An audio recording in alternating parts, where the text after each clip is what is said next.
মায়ের মন্দিরে শেড তৈরির কাজের সূচনা করলেন বিধায়ক বীণা মণ্ডল।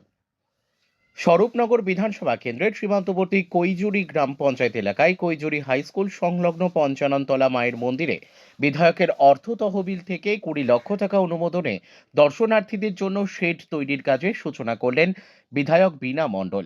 আজ 1 মার্চ সকাল 11টা নাগাদ এই সময় ফিতে কেটে নারকেল ফাটিয়ে শেড তৈরি কাজের সূচনা করেন বিধায়ক বীণা মণ্ডল।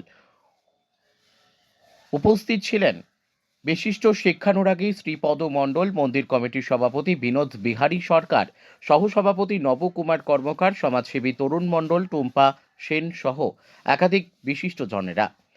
স্বরূপনগর থেকে প্রদীপ সরকারের রিপোর্ট, বিগ নিউজ বাংলা। এবং এখানকার যে গ্রামবাসীবৃন্দরা আছেন, এখানে একটা চালা ঘর ছিল, তারপরে ধাপে ধাপে সেটা মন্দিরে পরিণত হয়েছে। প্রতি বছর এখানে 56 প্রহার হয়, দুর্গা পূজা হয়, কালী পূজা হয় এবং হাজারে হাজারে মানুষ এইখানে এসে ঠাকুরের কাছ থেকে আশীর্বাদ চেয়ে নেন। এই পূজা কমিটির দীর্ঘদিনের তাদের দাবি ছিল এবং প্রত্যাশা ছিল, সকলের আশা ছিল যে উপরে একটা ছাউনির জন্য। সেই ছাউনিটা আজকের 20 লক্ষ টাকা দিয়ে আমার এমএলএ ল্যাডস থেকেই সেটা স্যাংশন হয়েছে।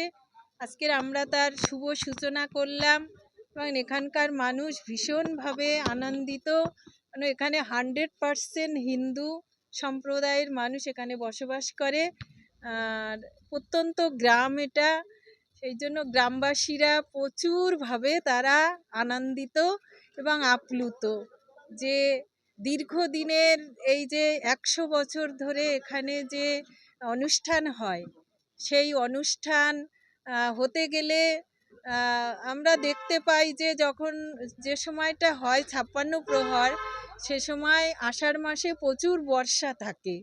এই বর্ষায় প্যান্ডেল করতে গেলে প্রচুর একটা অ্যামাউন্ট চলে যায়।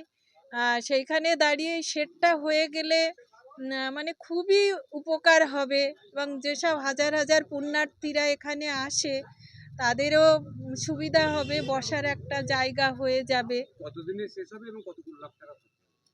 এটা 20 লক্ষ টাকা অলরেডি স্যাংশন হয়েছে। এটা 1 মাসের মধ্যেই কমপ্লিট হয়ে যাবে। আর এখানকার মানুষ, কৈজুরি গ্রামের মানুষ নবরূপে তারা সজ্জিত হচ্ছে এবং আনন্দিত, সকলেই আনন্দিত। আমি নিজেও খুবই আনন্দিত, কারণ এইখানেই আমি এই গ্রামেরই মেয়ে, এই গ্রামেরই পুত্রবধূ, এখানকারই এমএলএ আমি, এবং এই যে 15 নম্বর জেডপি জেলা পরিষদ থেকে আমি নির্বাচিত, আমি সহকারী সভাধিপতি। সেজন্য আমার নিজেরও খুবই ভালো লাগছে, এত বড় একটা কাজ আজকের করতে পারছি। বড় অংশ